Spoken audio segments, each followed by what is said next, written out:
안녕하세요. 사랑하는 성도님, 영혼의 샘물 은혜의 자리이심을 축복합니다. 권능의 주님이 우리와 함께 하십니다. 우리와 함께 하시는 주님을 찬양합니다. 기도합시다. 주님, 감사합니다.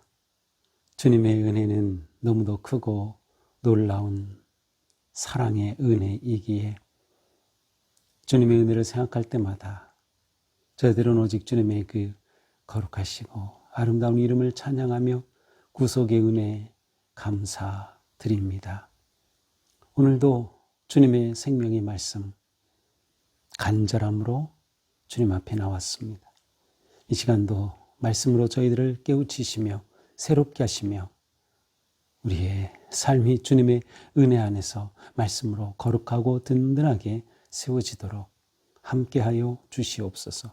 예수님 이름으로 기도합니다. 아멘. 오늘 말씀은 누가복음 9장 28절에서 36절입니다. 이 말씀을 하신 후 8일쯤 되어 예수께서 베드로와 요한과 야고보를 데리고 기도하러 산으로 올라가사 기도하실 때에 용모가 변화되고 그 옷이 휘어져 광채가 나더라. 문득 두 사람이 예수와 함께 말하니 이는 모세와 엘리야라. 영광 중에 나타나서 장차 예수께서 예루살렘에서 별세하실 것을 말할세. 베드로와 및 함께 있는 자들이 깊이 졸다가 온전히 깨어나 예수의 영광과 및 함께 선 두 사람을 보더니 두 사람이 떠날 때에 베드로가 예수께 여짜오되 주여 우리가 여기 있는 것이 좋사오니 우리가 초막 셋을 짓되 하나는 주를 위하여 하나는 모세를 위하여 하나는 엘리야를 위하여 하사이다 하되 자기가 하는 말을 자기도 알지 못하더라. 이 말 할 즈음에 구름이 와서 그들을 덮는지라. 구름 속으로 들어갈 때에 그들이 무서워하다니 구름 속에서 소리가 나서 이르되 이는 나의 아들 곧 택함을 받은 자니 너희는 그의 말을 들으라 하고 소리가 그침에 오직 예수만 보이더라. 제자들이 잠잠하여 그 본 것을 무엇이든지 그때에는 아무에게도 이르지 아니하니라. 아멘. 자, 이제 예수님과 특별히 세 제자 베드로, 야고보, 요한에게 아주 엄청난 황홀한 그러한 경험이 다가옵니다. 자, 오늘 말씀은 이제 예수님께서 이 말씀을 하신 후로 시작이 돼요. 이 말씀은 바로 앞에 있는 말씀이죠. 굉장히 중요한 말씀인 걸 보았어요. 베드로가 주는 하나님의 그리스도이십니다라는 고백이 있었고요. 예수님께서는 경고하시면서 이 말을 아무에게도 하지 말라라고 말씀하셨고 이어서 예수님의 순환에 관한 예고를 하셨어요. 첫 번째 예고죠. 그래서 예수님이 버림받고 죽임을 당하고 3일에 살아나야 할 것이다. 아주 예수님의 그 복음의 핵심, 예수님께서 이 땅에 오신 그 가장 중요한 그 핵심을 이렇게 말씀하신 겁니다. 그러면서 나를 따라오려거든 자기를 부인하고 날마다 십자가를 지고 따라야 한다라고 말씀하셔요. 그러면서 어제 마지막 본문은 여기 서 있는 사람 중에 죽기 전에 하나님의 나라를 볼 자들도 있느니라 라고 말씀하셨어요. 자, 근데 오늘 말씀은 바로 어떻게 보면 베드로, 야고보, 요한이 이 하나님의 나라, 죽기 전에 하나님의 나라를 경험한 것 같은 참으로 놀라운 역사가 기록되어 있습니다. 자, 이 말씀을 하신 후 8일쯤 되었을 때 예수님께서 베드로와 요한과 야고보를 데리고 기도하시러 산에 올라가십니다. 베드로, 야고보, 요한은 예수님에게는 12명의 제자가 있지만 그 안에 또 다시 베드로, 야고보, 요한이라는 가장 핵심 그룹이 있습니다. 그러니까 중요한 사건 속에 예수님은 이 세 제자를 함께 참여하게 하시고 그들에게 이 놀라운 것들을 보여주시죠. 그것은 장차 이들이 교회에서 얼마나 중요한 리더십을 발휘하게 될 것인가 하는 것을 또 보여주는 것이기도 합니다. 또 예수님께서는 이렇게 제자를 훈련하시고 세우시지만 아주 세심하게 또 그 안에 핵심 그룹을 두셨다는 것도 보여주고 있어요. 자, 이 세 명을 데리고 기도하시러 산에 올라가십니다. 예수님이 기도하시러 올라가신다. 자, 예수님이 기도하신다. 굉장히 중요한 사건이라고 했어요. 예수님이 기도하셨다는 표현이 나오는 그 사건은 예수님의 사역에서 굉장히 중요한 시점입니다. 무엇인가 지금 놀라운 일이 일어날 것을 예상할 수 있는 것이죠. 자, 기도하러 산으로 올라가십니다. 자, 산은 보통 하나님의 계시의 장소죠. 자, 예수님은 하나님 앞에 서는 것, 기도하는 것을 굉장히 중요하게 여기셨음을 보여줍니다. 중요한 때마다 예수님은 기도함으로 하나님께 나아가셨어요. 이날도 예수님은 기도하러 산으로 올라가셨습니다. 이 산은 어느 산인지는 딱 확정할 수는 없어요. 어떤 분들은 저 갈릴리 맨 북쪽에 있는 헐몬산, 이 헐몬이라고 하는 것은 거룩하다라는 그런 의미가 있는데 그 산으로 가신 것이다라고 말하기도 하고, 또 어떤 분들은 그 북쪽에는 그 높은 산이 아닌 그 남쪽에 있는 그러한 다른 산이다라고 말하기도 합니다. 자, 어느 산인지는 확정할 수 없지만 특별한 경험의 산, 변화산으로 올라가십니다. 자, 예수님이 이곳에 올라가셔서 기도하십니다. 이 기도하신 장면이 어느 말씀 후에 나오고 있어요? 예수님의 순환 예고 후에 바로 나오고 있어요. 그러니까 예수님은 바로 이 땅에 오셔서 십자가에 달리실 그 모든 것들을 알고 계셨으며, 그 시간이 다가옴 속에서 기도하는 시간을 계속 가지고 계심을 보여줍니다. 자, 이렇게 기도할 때 예수님의 용모가 변화됩니다. 예수님의 모습이 변화되었어요. 그리고 예수님이 입으신 옷이 아주 휘어져서 광채가 납니다. 자, 예수님은 기도하시는 중에 정말 하나님과 하나가 된 겁니다. 예수님이 곧 하나님의 아들, 곧 하나님이심을, 예수님의 신적인 그러한 하나님의 아들이심을 그대로 드러내는 거죠. 용모가 변화되고 옷이 휘어지는 것, 완전히 천상의 모습으로 바뀌십니다. 흰색은 교회에서 예수님의 탄생, 성탄절, 예수 그리스도의 부활, 바로 이 부활절, 이때 흰색이 사용이 되죠. 바로 거룩하신 하나님의 현존과 임재를 상징하는 굉장히 중요한 색깔입니다. 바로 흰색으로 다 변화된 것이죠. 마치 그 자리에 예수님께서 하나님으로서 임재하신 그러한 모습이에요. 자, 그런데 문득 그 예수님과 함께 두 사람이 말하고 있는 것이 보입니다. 그 두 사람은 바로 모세와 엘리야였습니다. 자, 모세와 엘리야. 모세는 율법을 대표하는 사람이죠. 이스라엘 백성들에게 하나님의 율법을 전해준 민족 형성에 가장 중요한 역할을 감당했던 모세입니다. 엘리야는 바로 선지자를 대표하는 그러한 사람이에요. 그래서 말라기 4장 4절 5절에 보면 이 모세와 엘리야가 언급이 되면서 바로 이들이 이스라엘 백성들 가운데는 정말 하나님께로 올라간 그러한 특별한 존재로 기억되는 그러한 사람들이었습니다. 자, 이렇게 두 사람이 엘리야와 모세가 지금 예수님과 함께 말하고 있는 것이에요. 하늘에 올라간 그 두 존재가 예수님과 함께 이야기하고 있는 모습, 거룩한 그러한 모습이죠. 그야말로 영광스러운 모습이죠.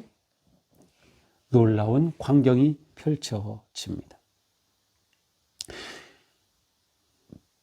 바로 이 영광 가운데서 예수님이 예루살렘에서 별세하실 것이라고 하는 말을 합니다. 자, 31절. 영광 중에 나타나서 모세와 엘리야가 바로 예수님과 함께 장차 예루살렘에서 있게 될 그 별세에 관한 이야기를 하는 겁니다.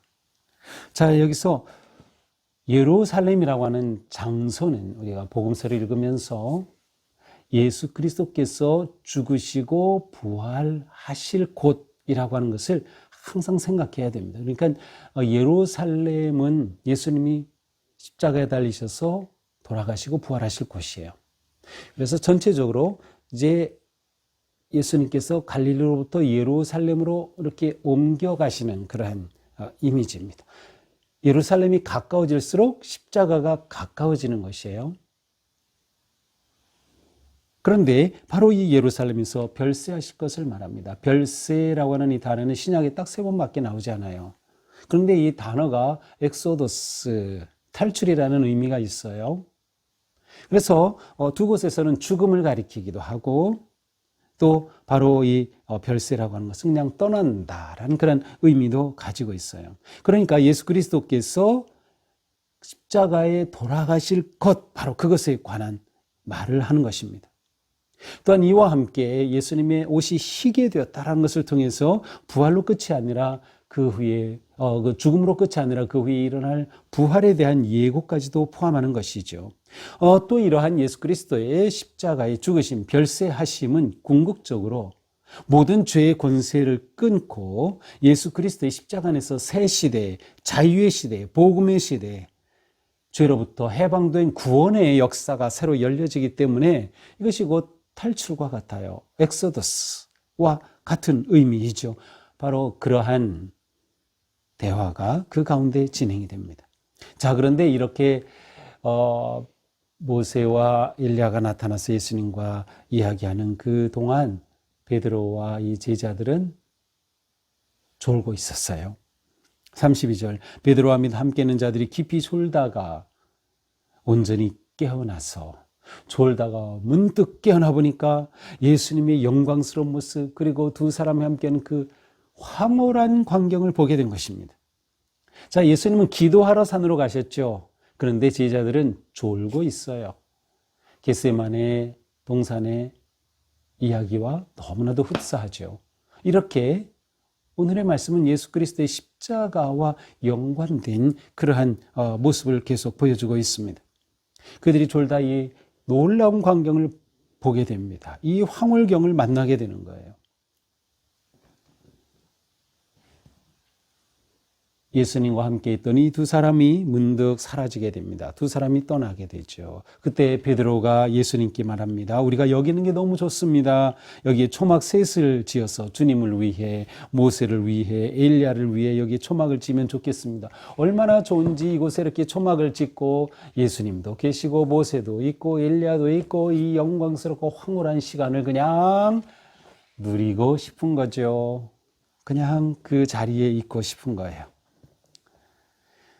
초막은 일반적으로 그냥 사람이 거주하는 초막을 의미할 수도 있고요. 또 성경에서는 성막을 의미할 수도 있고, 이스라엘 백성들이 광야에서 생활하였던 것을 기념하는 초막절을 의미할 수도 있어요.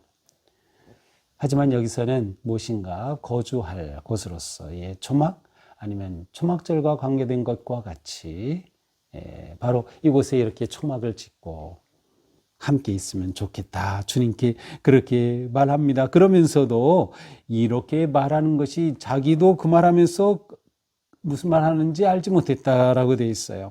다시 말하면 베드로는 엉겁결에 황홀경에 빠져서 횡설수설하는 거예요. 그러니까 이 경험이 얼마나 크고 놀라운지를 보여주는 그러한 모습이죠. 이렇게 말할 때 구름이 이렇게 오더니 바로 모세와 엘리야를 확 다 덮어버립니다. 그리고 그들은 구름 속으로 들어갑니다. 이 광경을 본 제자들에게는 두려움이 다가왔어요. 그래서 그들이 무서워합니다. 구름이라고 하는 것은 하나님의 임재하심, 하나님의 현존, 현현을 상징하는 거죠. 하나님의 임재하심 앞에 두렵지 않을 사람은 없어요.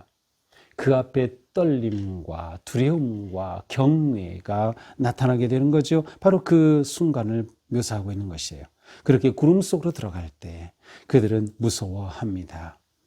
하나님의 임재하심 앞에 그들은 두려움과 경외함에 빠질 수밖에 없는 것이죠. 이 놀라운 초자연적 계시의 경험, 초자연적 하나님 임재의 경험, 그들은 이 경험을 잊을 수 없겠지요. 이 경험에 그 두려움 앞에 그들은 어쩔 수 없었던 것이에요. 그때 구름 속에서 소리가 납니다. 이는 나의 아들 곧 택함을 받은 자니 너희는 그의 말을 들어라. 예수 그리스도가 누구이신가 하늘에서 또다시 확증해 주십니다. 마치 3장에 나오는 21, 22절에서 예수님께서 세례 받으실 때 들었던 음성과 비슷합니다. 나의 아들 곧 택함을 받은 자니 너희는 그의 말을 들어라. 그의 말을 들어라. 예수님께서 하시는 말씀을 들어라. 듣는다는 것은 곧 순종한다는 의미가 있죠. 그의 말을 따라라 라는 그러한 음성이 들립니다. 그리고 그 음성이 그치더니 제자들의 눈에서 모세와 엘리야 사라지고 예수님만 보였습니다. 제자들이 그 앞에 그야말로 유구무원입니다. 뭐라고 할 수 없는 거예요. 제자들이 잠잠하여 그 본 것을 무엇이든지 그때에는 아무에게도 이르지 아니하니라. 그들에게는 이 엄청난 황홀한 경험 앞에서 그들의 모든 것들은 다 잠잠히 내려앉고 오직 예수님만 드러나는 그러한 순간이었습니다. 자, 보통 오늘 말씀은 예수님의 변모 아니면 산상변모, 변모산의 사건이라고 보통 말하죠. 자, 오늘 말씀은 굉장히 중요하고 특별한 의미가 있습니다. 왜냐하면 오늘 말씀을 통해서는 예수님이 어떤 분이신지를 아주 극적으로 보여주셨기 때문이죠. 예수님은 누구셔요? 그렇습니다. 하나님의 아들이셔요. 곧 하나님, 신적 존재이심을 그대로 보여준 겁니다. 그러니까 제자들이 예수님을 하나님으로서 경험한 참으로 놀라운 순간이었어요. 그동안 제자들은 예수님이 행하시는 기적과 많은 치유와 능력의 말씀과 그 모든 것 앞에 놀랍고 그 말씀 앞에 그들은 다 무릎을 꿇을 수밖에 없었죠. 하지만 이처럼 정말 예수님의 그러한 거룩하신 모습을 직접 눈으로 본다는 것은 상상할 수 없는 그러한 일이었습니다. 아, 예수님은 정말 하나님이시구나. 자, 어디서 경험한 것이에요? 산상 경험이에요. 산 위에 올라가서 예수님께서 산으로 올라가 기도하실 때 이 놀라운 일이 일어났던 것이죠. 자, 이 산 위의 경험, 이것은 제자들에게는 가장 엄청난 신적 경험이었습니다. 너무나도 놀라웠기에 그들은 이곳에 영원히 머물고 싶었던 거예요. 저 세상으로 내려가기 싫었던 거죠. 왜? 저 세상에는 온갖 문제와 아픔과 고통과 두려움이 가득한 그러한 곳이기 때문에. 그러나 제자에게 신적 경험은 그 자리에 머무는 것이 아니라 바로 세상 안으로 들어가고 내려가야 할 원동력이 되어야 하는 거예요. 우리가 예배를 드릴 때 너무나도 감격스럽고 너무나도 은혜스럽고 그러면 그 예배 자리가 계속되기를 원하죠. 예배 멈추지 않으면 좋겠다. 또 예배 끝나고 또 세상으로 돌아가는 게 안 가면 좋겠다. 그런 마음이 들 때 있나요? 그러나 진정한 제자의 삶은 산 위의 경험을 한 후에 산 아래로 내려가는 것입니다. 정상의 경험이 일상의 능력이 되는 것이에요. 그러니까 우리 예배가 이와 같아야 되는 거예요. 예배는 하나님의 임재와 현존하심 앞에 서는 그런 놀라운 은혜의 경험이죠. 거룩한 경험이죠. 황홀한 경험이죠. 그러나 그것에 머무는 것이 목적이 아니에요. 은혜의 경험은 우리를 일상의 능력으로 변화되어야 되는 거예요. 제자들은 예수님의 변화된 모습을 경험한 후에 세상으로 내려와야 했죠. 이것이 내일 본문에서는 구체적으로 예수님께서 세상에 내려오자마자 거기는 또 일이 있어요. 그것을 보여주고 있습니다. 그렇습니다. 우리에게 정상의 경험은 너무나도 중요합니다. 이러한 정상의 경험을 우리가 하는 것 너무나도 필요합니다. 예수 그리스도가 누구이신지, 내가 믿는 예수님은 어떤 분이신지, 그 예수님은 얼마나 놀라운 분이신지. 그러나 우리는 그 자리가 영원한 것이 아니라 세상을 향해 내려가고, 문제가 있는 그 자리로 내려가고, 가정으로 내려가고, 일터로 내려가고, 사역의 자리로 내려와야 하는 것이죠. 그래서 우리의 신앙생활을 잘하는 것은 이 정상의 경험을 일상의 능력으로 그렇게 살아갈 수 있는 것이 우리에게는 너무나도 중요하고 필요한 것입니다. 천국의 영광을 맛본 사람은 이 세상에 어떠한 상황 가운데서도 넉넉히 이겨낼 수 있습니다. 맛보아 알았기 때문에, 확신하게 되기 때문에, 바라볼 수 있기 때문에 그렇습니다. 자, 또한 우리는 예수님의 이 놀라운 변화산 속에서 나누어진 말씀은 예수 그리스도의 별세였어요. 십자가의 죽음. 자, 우리는 예수 그리스도의 영광스러운 모습과 함께 예수님의 십자가의 죽음, 예수님의 별세하심에 대해서 분명히 보아야 하는 겁니다. 우리가 이것을 보지 않는다면 진짜 예수님을 보지 못한 겁니다. 예수님은 십자가를 앞에 두고 산에 올라가 기도하시면서 하나님과 온전히 하나 되는 놀라운 경험을 하시죠. 그것을 또한 보여주시죠. 이것을 통해서 예수님은 십자가의 길을 담담히 가실 수 있게 되는 거예요. 정상의 경험으로 하나님과 하나가 되셨던 예수님은 바로 십자가를 지기 위해 내려오셨고 예루살렘으로 향하셨던 것이죠. 그러므로 우리는 정상의 경험과 함께 예수님의 이끄심과 예수님의 말씀에 온전히 따르고 순종하는 것이 중요합니다. 하늘에서 무슨 음성이 들렸어요? 구름 속에서 이는 나의 아들고 택함을 받은 자니 너희는 그의 말을 들으라. 제자는 그리스도의 말을 듣는 사람이에요. 그리스도의 말을 따르고 순종하는 사람이에요. 그리스도의 음성을 듣는 것이 제자의 일이에요. 그렇게 될 때 그 음성이 이끄는 길을 걷게 되는 것이죠. 그래서 우리에게는 오직 예수 그리스도의 말씀만 있어야 돼요. 그리스도의 음성만 들려야 돼요. 다른 것들은 끊어야 하는 거죠.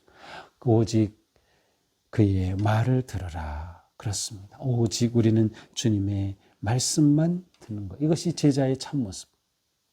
제자는 주님의 말씀을 듣는다. 우리의 삶이 언제나 주님의 말씀에 순종하며 기쁨으로 주님을 따르며 우리에게는 오직 주님밖에는 보이지 않는 제자들이 문득 보니 오직 주님만 남아 있었어요. 오직 주님만 보이는 삶, 오직 주님의 음성만 듣는 삶, 오직 주님의 뜻에 순종하는 삶, 이것이 우리가 나아가야 할 삶이죠. 우리가 하루하루 살아가면서 이러한 정상의 경험을 할 수 있으면 너무나도 좋겠어요.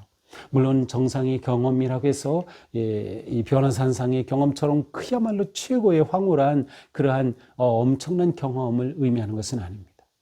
우리가 일상을 살아갈 때, 말씀을 읽을 때, 말씀을 묵상할 때, 내가 기도할 때, 섬길 때 하나님의 함께 하심과 하나님의 현존을 경험할 수 있다면 그 놀라운 경험은 우리에게 끊임없는 정상의 경험이 될 것입니다. 그리고 우리는 그 정상의 경험으로 일상의 삶을 넉넉히 살아갈 수 있게 될 것이죠. 우리의 마음, 우리의 삶, 놀라운 주님을 만나는 신비로운 경험과 함께 또한 주님의 부르심에, 주님의 말씀하심에 순종하며 나아가는 그러한 복된 삶이 될 수 있기를 주님의 이름으로 축복합니다. 기도합시다. 주님, 감사합니다. 참으로 우리의 믿음의 삶에서 주님을 만나고 주님을 경험하는 것은 무엇보다도 황홀하고 감격적인 순간이며 은혜의 시간입니다. 하지만 우리의 삶이 이것으로 끝나는 것이 아니라 주님을 경험했기에, 부활의 주님을 만났기에, 주님의 신비로움을 보았기에 삶의 자리로 내려가는 삶, 거룩한 은혜의 경험이 일상의 삶의 능력이 되고 지혜가 되는 그런 삶이 되게 하여 주시옵소서. 오늘 하루의 삶도 주님의 그 은혜 속에서 담대하게 주님의 말씀에 순종하며 기꺼이 주님 안에 거하는 진정한 믿음의 삶이 되도록 인도하여 주시옵소서. 예수님 이름으로 기도합니다. 아멘. 오늘도 주님의 은혜 안에서 우리 삶이 거룩하고 아름다운 또 일상에서 빛나는 그런 복된 삶 되기를 축복합니다. 사랑합니다.